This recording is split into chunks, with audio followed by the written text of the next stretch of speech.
Good evening. Welcome to Let's Talk Maywood on Diversity Today Media.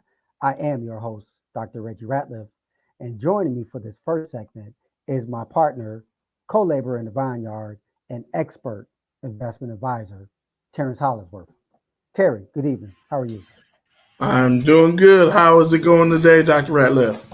It's going good, man. I got to ask you this. Have you been following the Big Ten wrestling tournament? Oh, yeah, Excellent. absolutely. Yeah. And unfortunately, Iowa came in second place. Oh, Penn State, right?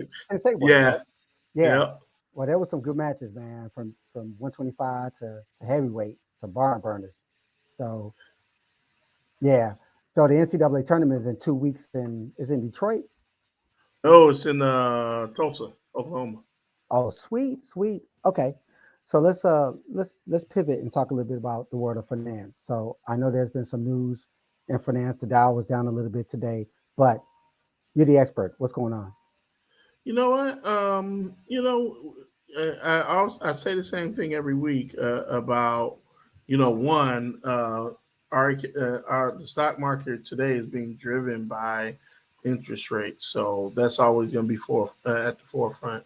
Got the job numbers that come out tomorrow, Hmm. and depending on how that looks, that's going to lead the Federal Reserve to decide how much they may go in terms of the next raising rates. So, that's something to look out for.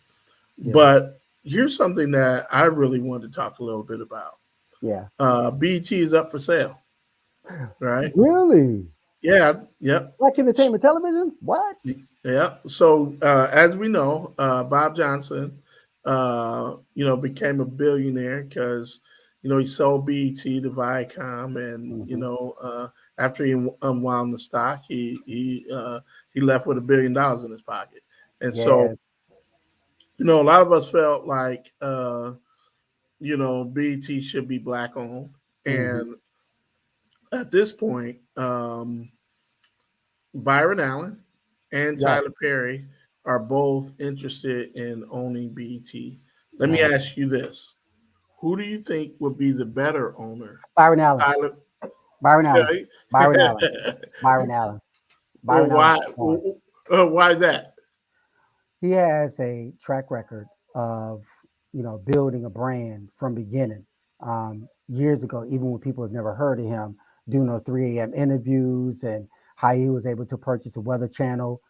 People don't know that he purchased the Weather Channel. Yeah. And I remember I think the cost was around 300 or 300 billion or whatever. But he was able to purchase it and he owns it to this day. I also know that Byron Allen is interested in purchasing the Washington Commanders. They probably won't, sell it to him because he's a black man in this DC market. Even though Snyder owns it, they're talking about Jeff Bezos purchasing it, and Byron Allen has a track record and history of success, and he's non-controversial. He is objective and he attracts people from all ethnicities. So I think Byron Allen, by far, is the best candidate to purchase BET, in my humble opinion. I actually was believing the same thing. Um, I think he has just more experience running a network, and that's very different than selling shows to a network. Right, Um, right, I think that there's some level of benefit that Tyler Perry could have sure. by having a network that generates income. It's a well-known brand, Hmm. and that certainly would benefit him. But Yeah, at the end of the day, what it really comes down to. It comes down to um, us as black men or black people hmm, getting into the conversation of owning companies that are publicly traded, and that is a very important place of growth for our community. And so, happy to see it. We need to see more. yeah, Unfortunately, um, as it relates to that, you mentioned the football team. I yes, don't know if a football team is a great investment at this point. hmm, Um, but we don't have a majority owned black football team, even though we have a bunch of black billionaires. And Right. that's something that we probably should, as a community, start to really look, and how do we do that well? So, Well, I mean, just like corporate America, Terry. I mean, there's 5 African American CEOs, all right, in corporate America, and there's less than 5% of black business owners in the NFL. So it's still that good old white boys network, and it's hard to penetrate that. The barrier to entry is there. I mean, let's call a spade a spade. The yep, majority of sports, including NBA and Major League Baseball, it's hard for African American, male or female, to penetrate that market when it comes to ownership. So one other point of reference. First of all, I want to send a shout out to my IB business students out there out here in the DMV. I see you. There's like, Dr. Ratliff, if I come on, can I get extra credit? Yeah, I give you give more. them extra credit. So you out there, I see the comments. I see you. I see you. But people fail to realize, Terry, that Sheila Johnson was really the first black female billionaire. Yeah, 'Cause she was married to Robert Johnson, and when they sold BET, she collected her billion and became a billionaire. And she's part owner, majority owner of the Washington Mystics yeah, here in Washington D.C. and a really very nice hotel out here in Virginia. And yeah. you know, Salamander Ranch. thank you, Salamander Ranch, exactly. So she didn't just take her money and sit on it; she invested in it, just like we should be doing as a people. So here's a question for another time, but we absolutely should have the conversation about her, and she's making these investments. I wonder what it takes to get her to invest back into Maywood. She is She's from from Maywood. Maywood. Yep, went to Urban Elementary She School, Proviso East High School. Yep, she understands the area. Mhm, There's just a rich history of wealthy people that grew up in Maywood and graduated from Proviso East. mhm. And what does it take to get them to come back and invest? But let's not have that conversation tonight I ain't gonna because put it out there. I got, uh, I gotta say this. I gotta say this. My understanding, because I don't know Sheila Johnson personally, my understanding she's still connected to Maywood, not in full throttle. She does, to my knowledge, she doesn't come home like a Michael Finley and maybe Doc Rivers, Doc Rivers being the head coach of the Philadelphia 76ers and others. yeah, But certainly the love is in her heart. I mean, anybody who is from Maywood, even if you live somewhere else, you're not going to tell people I'm from Chicago. You're going to say, I'm from Maywood, I and got love for Maywood. Maywood has treated me well. So absolutely. Yeah, that's right. So anybody who's connected to Maywood, right outside Chicago, there's a love there. There's a love in spite of everything going on now. And I did, just for the record, I have invited the mayor of Maywood, Nathaniel Booker, onto the podcast. So I'm waiting for you, brother Nathaniel Booker, to come on the podcast. Trustee Miguel Jones has come on. So we're waiting for you to come on to talk about your vision for Maywood. And maybe you got some strings to pull Sheila Johnson to invest in Maywood. yeah, so who do we got? Do we got Bobby Booker? Is that Mayor Booker's brother? Hey, I'm they might be. joking. They might look. It's just like I say. I'm African American. My last name is unique. If you black and your last name is spelled like mine, and you from the South, chances are we related somewhere down the line. But yeah, this is a good friend of mine, Bobby Booker. But Terry, don't forget we got the financial education classes that we host on Thursdays. So Yes. don't forget about that. We are connected to the world of finance, and this is a virtual class for free. If you're interested, reach out to me by email at sratliff68@yahoo.com. It's every Thursday from 6 to 7 p.m. Um, Eastern Standard Time. So we look forward to having you on. We talk about anything related to finance, answer any questions, no charge. But with that said, I'm excited about Brother Booker coming on the podcast this evening, Terry. All right. I'm gonna close my mouth and so we can get to it. See Nice. everybody on Thursday. All right. So joining me is a down to earth brother. He is originally from the West Side of Chicago, and let me tell you, he has a story to tell. He attended Addison Trail High School, which is a conference rival of my alma mater, Proviso East High School. But Bobby Booker learned firsthand what it takes to beat the odds and statistics while growing up in a single family home in the inner city of Chicago in the through the late 1980s. And so through his faith and family and education, Bobby has been blessed to utilize mentoring, outreach, and community development as pillars of success for himself and others.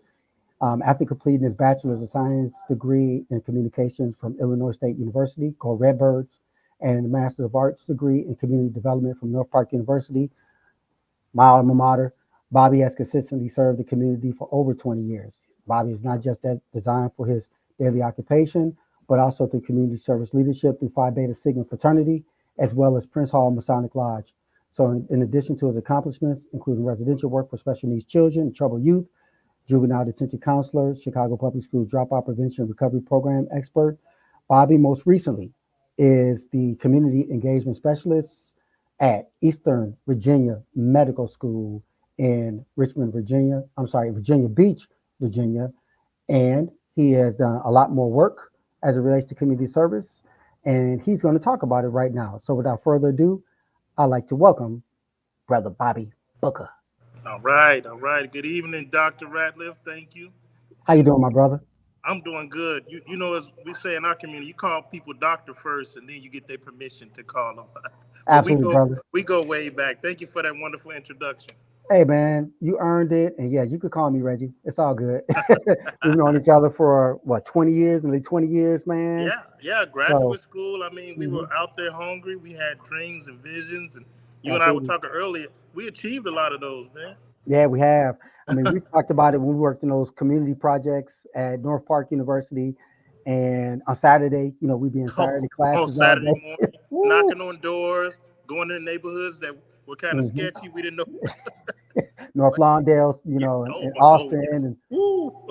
and Yes, so, but here we are, man. that's We're right. both in Virginia. You're doing great things, Thank you. in Virginia, and praise God, I'm able to do some things here in the DMV. So, you know, Absolutely. I want to talk about your beginnings, your humble beginnings, growing up Okay. on the west side of Chicago, the best side of Chicago. I know that's right. Talk a little bit about your family history and growing up in a single parent household, Bobby. Absolutely, man. And like I said, single parent home. It was me and my sister, west side of Chicago, Western and Harrison, Harrison Gents. Look, Rockwell Gardens. I mean, Mm, we we saw it all. But yeah. I think what really makes it different to beating those odds and statistics was, faith, family, and education. Man, it's like it doesn't matter how much money you have, where you come Mm, from. You have mm, some strong principles. hmm. Hey, that wasn't a father figure around, but there were other father-like figures, Right. mentors. People in the church, uncles. So Hmm. again, those humble beginnings, man. I think there are people that want a better life and better access to things, but not people always have those accesses. So I was fortunate enough for uncle to mentor me and say, hey, he had made a good living for himself. He said, you know what, I'm gonna bring you with me and my family, and I'm gonna raise you as my own. Hmm. So not everybody gets that, Nice. Reggie. I was fortunate, you know, Yeah. but with this community development and the mission in my life is to make sure everybody gets a piece of that in some kind of Yeah. form or fashion. Whether it's just, in Chicago, Mm, it was some hmm. folks that never even saw downtown Right. Chicago Right. skyscraper. Hey, they can see the Sears Yeah, Tower they can see antennas and stuff. and never have been there. So Yeah. you got to provide people access. That's why you got to provide people access to healthy food, healthy healthcare issues, Hmm. mental health. You can't Yeah. just say because you're on this part of town, hey, you know what, you get in how you fit in, because Right. all people should have that access. Yeah. So I think just getting that's what helped me, man, at my humble beginnings.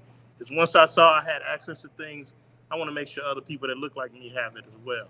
Yeah, I want to put a pause in there for a second, put a pin right there on the mental health aspect, especially as an African American man, Bobby. But I want to talk about as you transcended, as you became, a young man and evolved. You attended Addison Trail High School, Yes, sir. and then you moved on to become a candidate and graduated from Illinois State University, right in Bloomington, Illinois, Yes, I sir. believe. Go Redbirds. But you know, it's hard for somebody who came from the projects. My family came from the projects, and Hmm. you know, there's um, this prejudice, if you will, that if you grew up in the projects, then you're gonna have a hard knock life. You won't make it, and Sure. you're part of Chirac and all that stuff that the media feeds into our people that people who've never been to Chicago believe, right? That's right. how did you make it out of Chicago and be able to transform into the young man that you are today? Yeah, very good question. And again, I think having that access to that family, that education, and that faith, we all done some things. It was a point where I was getting in a little trouble, man, and it was like I needed a man in my life. My father wasn't there. My uncle Ed Gordon, shout out to him in Addison, Illinois. You know, we don't always have to say excuses that hey, I didn't have a dad. Right? We got other mentors and things out there. So the fact that somebody took care of somebody that wasn't theirs, the good books say if you take care of a little, God will bless you with more. So you take care of something that's not yours, you will get blessed with more. So Yeah, that's what helped me out, just staying attention. And again, like I said, hey, if I would have went a different way if I hadn't had that mentor. no doubt. We all need mentors. Even you and I, we talk about that all the time. Even Hmm. what we're older men. Yeah, You got to have that rabbi or that sensei, whatever right, you call them, to bounce right. those ideas out. So I Yeah. feel like for me, just having that mentor was a key piece of successfully making it out. I'm glad you said that, Bobby. It reminds me of like even when I teach in the world of academia, and I talk to my students all the time, my business students, and I say, you see me and you don't know what I've been through, Right. and thank God I don't look like what I've been through, That's right. and I have good brothers who I was surrounded by, such as yourself, and I mentioned off air James Warren, shout out to him, Eric Yeah. Weathersby, Jacqueline Smith, and Yes. others from North Park. You have seen a lot growing up, and you've seen a lot as a mentor yourself for these young men and such. Mental health is an issue with young black men, That's and right. so let's talk about that because it's taboo in the black community, and we need to address it, and we need to seek solutions. That's Right. right. So what do you see going on from your perspective? Yeah. The mental health, man. We take care of so much. We hear the women's story, and that's fine, but it's the men have a story as well. That mental health is strong, and a lot of us we just learn how to deal with it with unhealthy ways, drinking, smoking, fornicating. It's got to be a time where we got to sit down and talk and deal with real issues, man. Right now in Eastern Virginia, we're coming up with a mental health first aid kit where we're going to go to barbershops and we're going to start those conversations, those tough conversations, because mental health and actually, Reggie, this is as well. We did a survey in some of the communities and found out the number one concern that the communities have is not violence, it's mental health, because the mental health is an offshoot of that violence, an Hmm. offshoot of people of color taking each other out that look like them, domestic. So the mental health, man, we got to start dealing with it. I'm definitely going to make sure I give you and Terrence the toolkit that we're working on in Eastern Virginia, but it starts with conversation like today. Hmm. I love to hear that you're out there. Matter of fact, you at the community center right now, right? You Actually, have. I'm back in high school doing some community work tonight. So Wow. man, that's like you said, it don't stop, right? Yeah, Yeah, yeah. It's one thing to talk about it, but it's another thing to be about it. sir. You should Thank be you, able brother. to, walk the talk, if you will. Right. And we continue to talk about mental health. I think about those who are popular, like Twitch, who committed suicide, and David Mann, husband of Tamara Mann, who talked about contemplating suicide, and others in my hometown in Maywood, committing suicide, young African American males and African American females. And it's not like they were sad with their head down, say, "Hey, I'm going to take my own life." These are people who were happy, go lucky, and I mean, Twitch was dancing the night before he committed suicide. You And know, all kind of money and material things, and that's not even the first step of happiness sometimes, right? yeah, yeah. What is the difference? Miss Connie, posed a great question. What's the difference between mental health in youth and mental health in adults, Bobby? Hmm.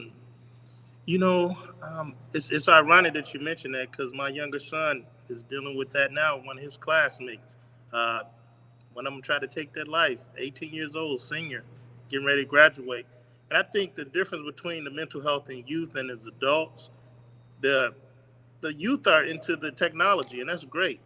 But the technology takes away that social skill, man. When your kids come home and you talk to them, you can't just say how your day is going. We got to have open ended questions. Hey, what made you smile today? What did you learn? My son, I can see him now. His face is frowning up, but he's prepared. So we got to get that dialogue and get off that technology. Yeah. Hey, we watch television. So they got the new Bel Air show every Right. Thursday. My 18-year-old sits down with me, and we watch the Nice. new Bel Air show. So, Nice. the difference I think with the youth is that they got that technology, Hmm. and adults sometimes it's kind of sad because we've dealt with it for so long. We like, hey, this is a part of living. Right.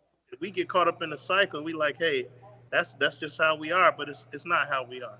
You Right. know, It's not the norm, right? the young or old, taking therapy is fine. There's no stigma behind it because Hmm. you need somebody that's gonna give you objective and tell you where you're messing up at sometimes. Even Absolutely. and so there's no shame in the game in it. So I think the Hmm. difference between the youth is that they're in that world which is not really real, and we got to pull them out and be knowledgeable.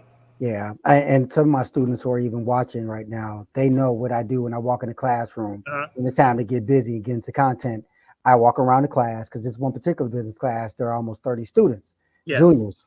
And I walk around and collect their cell phones. They're I like, can see you now. oh, I knew you were oh, gonna. you know it. I know it. They walk around, it's like, no, give it to me. And they'll try to give me like the cover. I'm like, Yeah, I mean, come on. I may have been born at night, but I wasn't born last night. Come on, yeah, give it up. They and we do. as adults have to do it sometimes, man. I make a conscious effort when I'm talking to someone. I just turn it over because you Right. know there's so many interruptions. You miss it, and listening, man. That's just the key. We have to do more listening than talking. I'm not a Mhm. scholar at it. I still work on it, but Yeah. again, listening to people because people you'll see when they hurting, man. We Yeah. talked about some of those mental health. You'll see it. We just have to not get so distracted. I want to ask you, as you positioned yourself to transition to Virginia, Mhm. what was your motivation for doing that? Chicago has so many needs, so does Virginia. But Yeah. what was your motivation, if I can ask that? Yes, well, I would say mainly just a change of life. My wife's oldest daughter was in the military, so that was a impetus. And the cost of living was going up so much. Virginia was top on the schools list, so I think it was a couple of things, and not being afraid for change, Reggie. I had Yeah. definitely made some connections in Chicago, and it's like, what Hova said, hey, if you made Hove, make another Hove, because I feel Yeah. like we got some good skills. You can take that anywhere, and Right. it's proven to be a good decision. It's proven to be very successful. I like how you mentioned the skills. I also like how you talked about those who are around us, because the African proverb, it takes a village to raise a child, and Yeah.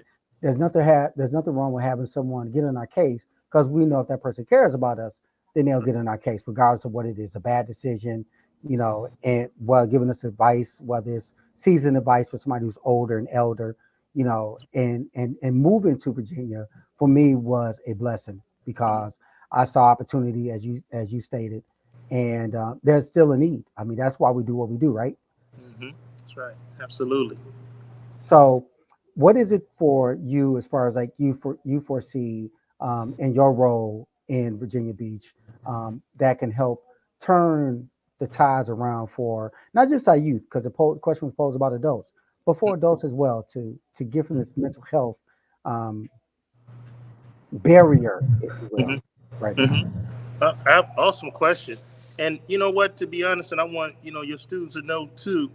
I don't do this all by myself. Uh, I don't have to do it all by myself. The power of collaboration. I utilize nonprofits, local churches, lodge, college fraternity. Shout out to the Sigmas, Iotas, military organization, my local house church and Second Calvary Baptist, because we all have similar goals.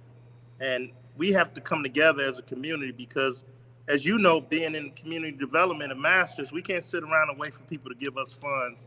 We have to sit and make sure we put our heads together and figure out how to take care of ourselves. So that's why I utilize these organizations. They do good things in the community, and sometimes we have to not always get our name on the agenda. We're not going to always get those pubs that Hmm. we want. If you're really about the community, I'm going to find out one way or another. So I don't care who you are, and you have to sit down and research your partners. You got to know Yeah. something about them. You got to listen and be able to recite back to them what their need is, and also summarize how your connection with them is going to benefit them too. And I believe that's what helped me to be successful, to be able to sit down and listen and recite back and try to connect the dots and let people know that we have more similarities than we do differences. So. Absolutely. I want to ask you this tough question because, because of these times that we're living in, post pandemic and trying to really get over this mental illness situation that we're in. But do you see a future where we as a people will be able to start working together? Because you hear the Black Lives Matter mantra, Right. uh, how we should be able to work with other ethnicities and religions and, things like that nature. What do you see from your expert, viewpoint of how we can get out of this rut, Mm, if you will, going mm, forward? yes, that's powerful, and I think, at least for me and my personal opinion, is that, again, I mentioned it briefly in the last section, is that we can't be trying to do things for popularity contests, or I want to be on the flyer, I want to get the grant. We're going to start getting challenged for our community development, our community engagement, and our passion. So, saying that, hey, what's in it for me, that's not as important as what's going to help our people. So, because what's going to happen is that we're going to start looking up, and it's like communities are changing. We're seeing the gentrification. There's more and more struggle. You mentioned COVID and mental health. We're going to have to pull together one way or another. So I feel like we're going to have to put our agendas down to the side. And I still am, man, optimistic to the end that we're going to do that. Different organizations. Hmm. What you're doing today is helping to open the door. So I feel Hmm. like there's a lot of hope, and I'm definitely looking forward to us continuing the next level of doing those type of things, man. Absolutely. As you move forward and do your work in the Virginia Beach area, it's not just Virginia Beach that you do work in, is it? Is it other the surrounding Sure, area? yeah. You know the seven cities, Hampton Road, Seven Like the City, Rose? Yeah, Chesapeake, Newport News. yeah. So there's rural and inner cities, and again, it goes back to that. Just because I'm living in inner city, there's someone that's living in a rural area that's having issues and concerns similar to you, the internet Hmm. access. So we Hmm. have to put those together, because no matter what the races is, that's where the distraction comes, when it's like, okay, it's just this race. So you have to Hmm. find out what is going to bring us together. We're stronger when we bring those similarities together. Absolutely. Well, as we start to close off this podcast, I just want to ask you from your vantage point. Gentrification is happening all over, Yes. urban areas in the United States, even, in Chicago. We saw what happened on the Yeah. South Side and how it turned to the South Loop and the West Side. There's the West Loop, and how things are happening slowly but surely. Even in Maywood, there's some transformation taking place, and then we see that there's redlining that's taking place even in some cities today. Of course, discrimination and that kind of thing. How do we, work with our youth, specifically our youth, as they go through higher academia to say, hey, this is just a stepping stone to greatness, the small barrier. How do we move them to the next level in our positions? Powerful, powerful. We got to get in those schools, man. We got to mentor them at young age, not just in high school. We got to start at sixth or seventh grade. And believe it or not, I'm working with a community advisory board in some of the elderly communities. They want to help, man. They want to see change. So we got to start coming up with these programs. Big brothers, big sisters. They helped us out with the mentoring, and we can't just be doing it just for a photo op, man. I saw one of the questions is, why do the organizations can't work together? Well, sometimes organizations can't work together when they got an agenda. When your heart and your community's agenda, you don't have a problem working with anybody. And so that's where I see us going with the future, with the youth, making sure that we put down those agendas and we be more. Because, like I said from the beginning, Hmm. it was a single family home, man, faith, family, and education. Hmm. And I want to make sure all people get access to a better slice of life. What do you say to those who compete against each other? You talked about collaboration, partnership. That is really best practices That's right. in business, especially nonprofit business. But yet there's still that competition. Um, how do we move past that? I mean, because think about it. There Mm-hmm. was competition even during the civil rights movement, Oh my God. with Dr. King, you know what I'm saying, dealing against Malcolm X, and, there was Medgar Evers, Ralph Abernathy, I mean, the whole list, the whole gamut. Yeah. But it exists when he assassinated, Dr. King was assassinated in 1968, Malcolm X assassinated in 1963, uh, Mm-hmm. Bobby Kennedy soon after that, really, there's really been no stepping stone that leads Mhm. us to that next level. We had President Obama in Mhm. 2008 and 2012, but how do we move forward um, as a people? And I just want to add to this because it's a long question. You know, um, you have Byron Allen, who's interested in buying the Washington Commanders. And Tyler Perry did some great things, but that's just a small Mhm. sample size. How do we make that grow? Yeah, very good question. And we got to know our own strengths, and I wouldn't say weaknesses, but you may be a better writer. I may be a better orator. You know, even in the books, um, basic instruction before leaving Earth, the Bible, it talks about the fivefold ministry. See, everybody can't do the same thing as somebody else. You got to realize what your gift is and put it together. You and I knocked on doors. Somebody may need that skill, and then somebody can write the grant to get the community find out why there's so much gun violence. We all got different gifts and talents, and you got to rock what's yours. And I just feel like when you do that and you combine your powers together, you're gonna make a bigger impact. And of course, the grants are one in that too. So that would be my Hmm. thing. Know your gift, know your talents, and rock that, man, because it's gonna come Yeah, to you. You don't have to go chasing things. absolutely. I like that. Chasing the dollars. You don't have to chase that. Yeah, Chase the image and that's right. chase all the glory. I want to talk about grants for a second. Grants are things that people aren't really discussing. Maybe because it's so rare and it's a different avenue talking about nonprofit, but there's some for profit. Women, black women owned businesses, women owned businesses can get grants and things like that. But what is the advantage for um, the grant and obtaining a grant as an organization? Yeah, and some of the advantages right now. I just finished United Healthcare grant, working in Norfolk public housing, and they're in the food desert. So the advantage of that grant is that folks can still have dignity, and the nonprofit is not only giving them food, but they're also making sure their health is taken care of, Hmm. making sure they connect to healthy eating and living. Because again, as I mentioned before, I want to make sure people have that slice of life. Because when you're home, Mm. it's hard to deal with some of the other stresses. So they're like, yeah, I mean, that's the first thing coming in school. Hmm. You and I taught in schools. You Oh want yeah, a kid acting up, they hungry. they hungry, So right? that grant that we worked on definitely helped to meet the folks where they were at, and then help them to take them to the next level. Next thing we Yeah, work on credit and trying to build that up. So you got to start using those grants to the advantage, and sometimes you got to take baby steps, man. And you yeah, got to crawl. Sometimes you got to straddle before you walk. absolutely. So take those and be humble and keep moving on for the next ones.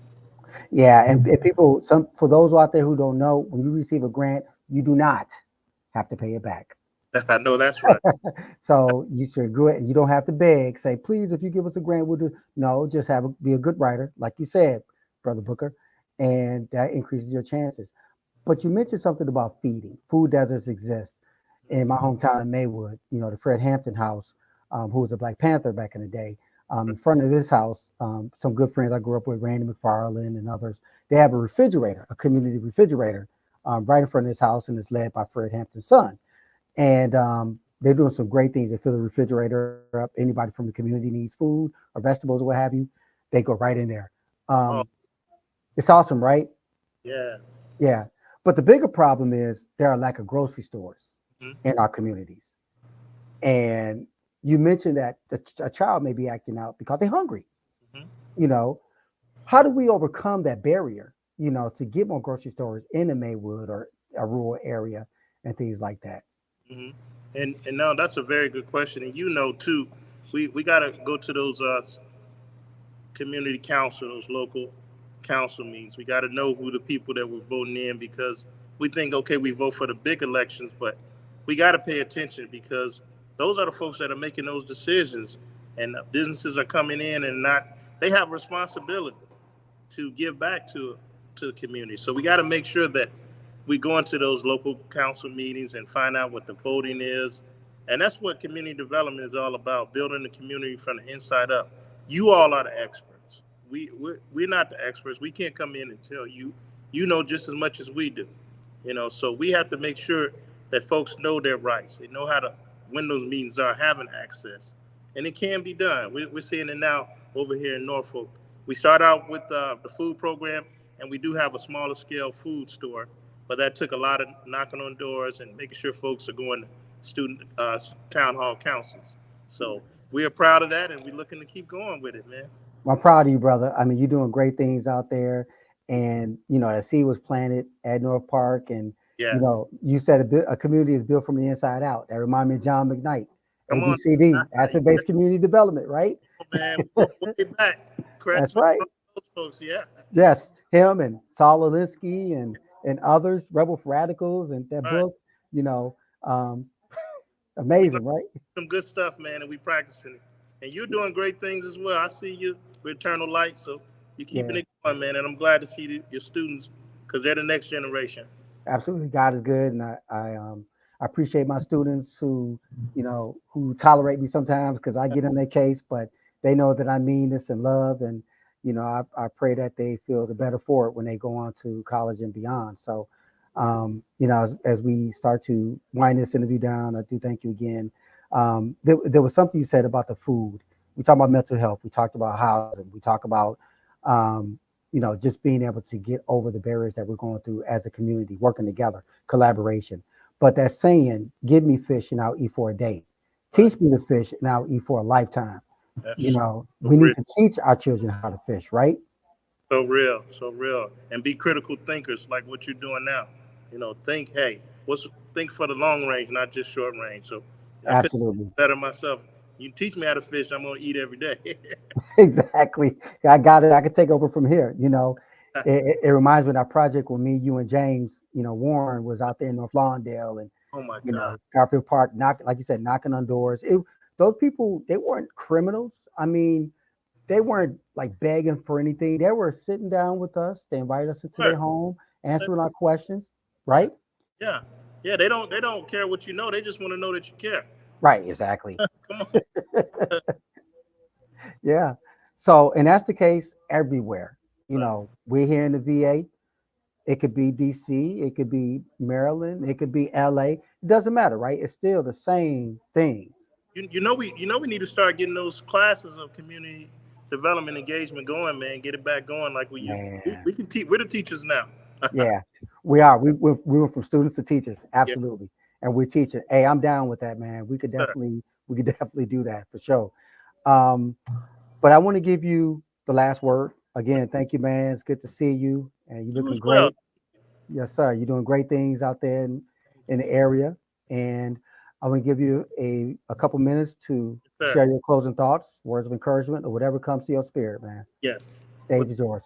thank you again, and thank you for everyone that came on and participated. And again, we have a responsibility for the community. When you know better, you do better. Not everybody's going to have access to healthy food or education. But those that have access and those have been blessed, we got a responsibility to give back, not just monetarily, but with your time, with your education and your talents. So that's how we're gonna succeed and go into the next generation. Just be mindful that there are others and that we have been blessed, so we have to give back with whatever talent you got. It doesn't have to be money or material things, even if you volunteer, because that way you're making a difference. So in closing, that's all I want to do. Just make sure that, man, give and it'll be given unto you. Great words of wisdom, brother Bobby. Love what you're doing in the community, man. Love you like a brother. We go ways back, and I'm not surprised you have sustained success 20 years after our graduate school experience. But I do want to thank Bobby Booker for appearing. He is with the Eastern Virginia Medical School. He's doing great things in the community. I hope that you are doing great things in the community. If you haven't, then get started. I am Dr. Reggie Ratliff. This concludes our podcast. Like us on Facebook, subscribe to us on YouTube. And until next time when we have our next powerful guest, be safe. God bless you and good night.